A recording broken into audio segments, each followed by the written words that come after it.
Can I tell you something that sounds boring but isn't? Every technology that ever changed the world, at some point, it just stopped being interesting. Not because it failed, but it worked so seamlessly that everyone just forgot about it, like they were using it. Like, when was the last time you thought about electricity?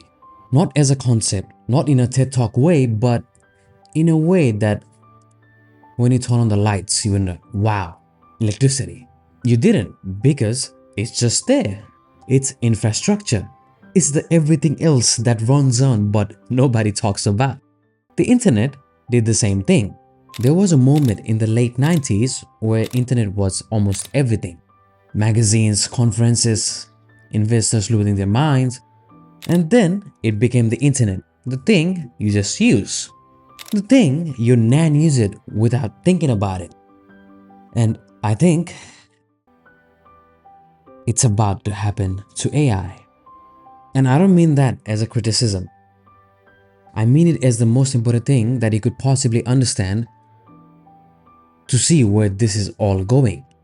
Because here's a part that actually kept me thinking for quite a bit when I was putting together this video. The companies who won the electricity era wasn't the company who built the light bulb. The company who won the internet weren't the ones who invented the browser.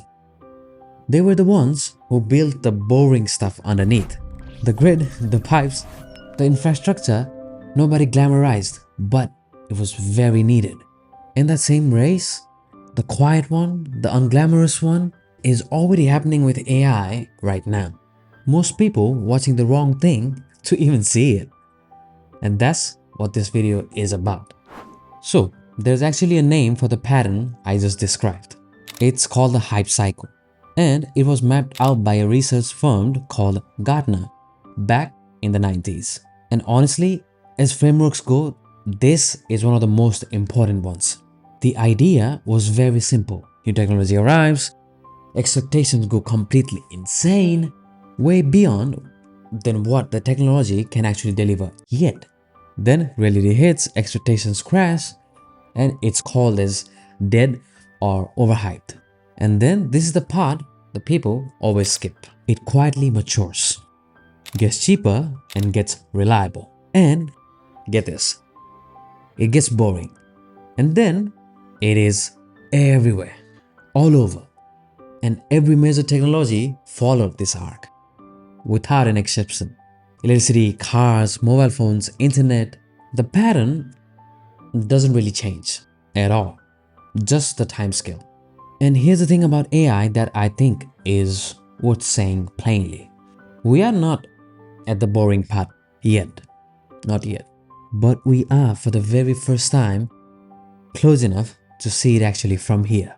The models are getting cheaper faster than anyone ever predicted. GPT-4 level intelligence costs a fraction of the price of what it used to cost like a few years ago. And that curve doesn't stop. At some point, and I genuinely think that it's not really far away, running a frontier AI model might actually cost the same as what a Google search costs today, with inflation in mind, by the way. Which actually means it stops being a competitive advantage, and the whole conversation has to change.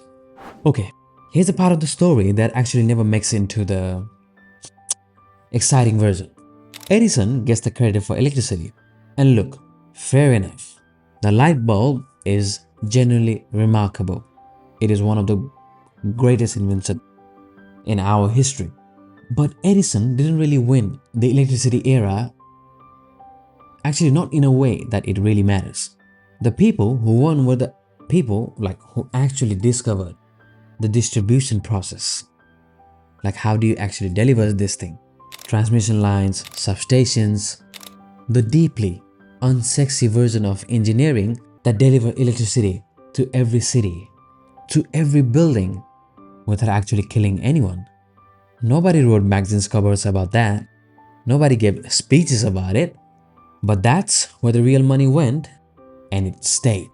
And fast forward 100 years, Same story, but different technology.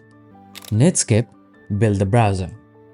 You've heard of Netscape, and you've definitely heard how that ended, right? But Amazon spent years spending being a bookstore, and then quietly, while everyone was watching 10,000 things, built the cloud infrastructure that now half the internet even runs on, or maybe even more. Your Netflix, your Spotify, your Airbnb, all of it sitting on the Amazon server without actually knowing about it. They have like no idea.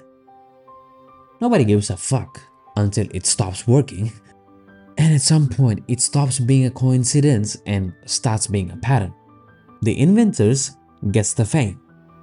There is no doubt about it. 100%. But the infrastructure builders get all the money, the monetization part, quietly and for decades. Because once something becomes load bearing, once everything runs through it, nobody pulls it out. You don't rip out the electrical grid, do you? You just keep paying whoever owns it forever. So, who's building that layer for AI right now? So, here is where it really gets concrete. If you wanted to look for the boring layer being built for AI right now, you don't look for OpenAI. You don't look for Anthropic or Google DeepMind. You look at NVIDIA. Not because of the chips. Well, because of the chips, but more specifically for CUDA. CUDA is NVIDIA's software platform. The thing that actually tells the hardware how to run the AI workloads. And every major AI model being trained runs on it. And here's the most uncomfortable part. Switching away from it isn't really a practical option for most of the companies. The entire ecosystem, the tools, the workflows, the engineers, everything is built around CUDA. And that is not a product. That's actually a grid. And then you look at Microsoft, Azure, which is quietly becoming the substation of the AI era. The infrastructure layer that all the companies just plug in because rebuilding it themselves really doesn't make any sense at all. And neither of these companies are really on the magazine covers right now. OpenAI is, Anthropic is, the models are, the demos are, but NVIDIA and Microsoft are building the very thing that everything is later gonna depend on. Which, if history is any guide, is exactly where you want to be. I would love to be NVIDIA, some part of NVIDIA right now. Well, NVIDIA, if you're looking at this video, let's do something, man. Well, you lose 100% of the shot you don't take, so I'll take a shot. Okay, now when I say this, I want to be very careful because I don't want to sound like I'm dunking on these companies, but I use these products and I genuinely think they are remarkable. Just talking to a robot and an AI and just getting to know about my days, the weather, my daily things. Now getting very dependent on it. But there's something happening underneath, I think that everyone needs to be honest about. Think about the first time you used GPT-4 or like your first AI model, whatever it was. You're probably like, wow, this thing is crazy.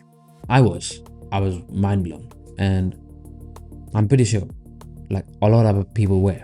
The feeling was actually real. The gap between what you expected and what you actually got was genuinely new, right? Now think about the last time you had that feeling. I recently did with Cloud Code and how Perplexity Computer, like how those things work, but not really like how the first moment was. Cloud's doing something amazing like right now, but nowhere near like how the first model actually was. And for a lot of people, it has been a while for that wow moment. And not because the models aren't improving, they are getting better than ever every day, but because we have adjusted. The remarkable became the expected. The magic became the tool. And that is not a criticism. That's just what happens with anything. And here's where it gets really uncomfortable. When enough people feel that way, when the gap between the very best model and the second best model, and the difference, like the day-to-day people can't even tell, that's where it becomes a problem. And that's where the pricing conversation gets ugly really fast. Because at that point, you're not selling AI magic anymore, right? You're selling a commodity, and commodities compete on price. And when things compete on price, the margin starts collapsing or getting less. And the companies that were riding the excitement on that wave has to find something else. Which is exactly why, if you pay attention to all of these companies and what are they building right now, not the demos, not the announcements, but the actual infrastructure investments, they are all quietly trying to become the grid. OpenAI with its data center deals, Anthropic embedding into AWS, and Google with its entire cloud stack. They can see where this goes. Literally, I can see it. Of course they can. And they're all running towards that boring layer as fast as they can. The one that gets there in time survive. The ones that don't become Netscape. So here's where I land on all of this. We are all living in the most expensive, most loudest, and most hyped AI moment in entire history right now. And that's not nothing. The products are real. The capabilities are real. The disruption is real. But if history is any guide, and I really think it is on this one, especially, the noisiest moment in a technology lifespan is never the most important one. Never. It has never been. The most important ones come later, quieter. When the things stop being exciting and starts being assumed. Electricity didn't change the world the day Edison switched the light on. It changed the world when nobody thought about it anymore.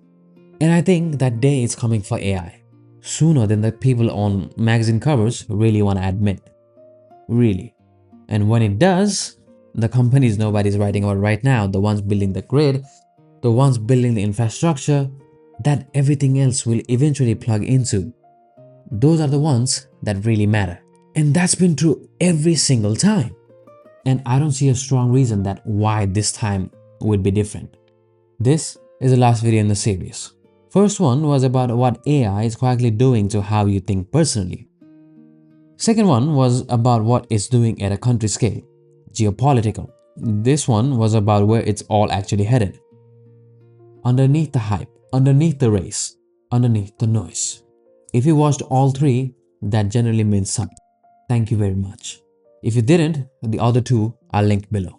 Worth watching in order if you have time.